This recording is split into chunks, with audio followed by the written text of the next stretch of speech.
പലശനിയിൽ മതിയായ രേഖകളില്ലാതെ പ്രവർത്തിച്ച 2 ക്വാറികളിൽ നിന്നും 16 വാഹനങ്ങൾ കൊല്ലങ്കോട് പോലീസ് പിടികൂടി. കഴിഞ്ഞ ദിവസം പുലർച്ചെ അണ്ണക്കോട്ടിലാണ് പോലീസ് മിന്നൽ പരിശോധന നടത്തിയത്. 9 ട്രാക്ടറുകളും 7 ടിപ്പറുകളുമാണ് ക്വാറിയിൽ നിന്ന് പിടികൂടിയത്. അനധികൃതമായി വാഹനങ്ങളിൽ കരിങ്കല്ല് കയറ്റുന്നതായി നാട്ടുകാർക്ക് പരാതിയുണ്ടായിരുന്നു. ഈ സാഹചര്യത്തിലാണ് പോലീസ് പരിശോധന നടത്തിയത്. കരിങ്കല്ല് കയറ്റാൻ എത്തിയതാണ് വാഹനങ്ങളെന്ന് പോലീസ് പറഞ്ഞു.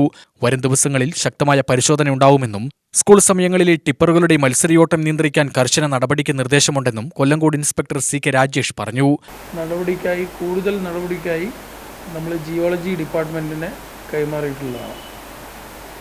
ഇനിയും ഇത്തരം ക്വാറികൾക്കെതിരെ യാതൊരു അനുമതി പത്രങ്ങളും ഇല്ലാതെ പ്രവർത്തിക്കുന്ന ക്വാറികൾക്കെതിരെ ശക്തമായ നടപടികൾ ജില്ലാ പോലീസിൻ്റെ ഭാഗത്തുനിന്ന് ഉണ്ടാവുമെന്ന് അറിയിക്കുന്നു. Senior civil police officer Umesh, civil police officer Rajesh, Sudheesh എന്നിവരും പരിശോധനാ സംഘത്തിലുണ്ടായിരുന്നു. UTV news, Palakkad.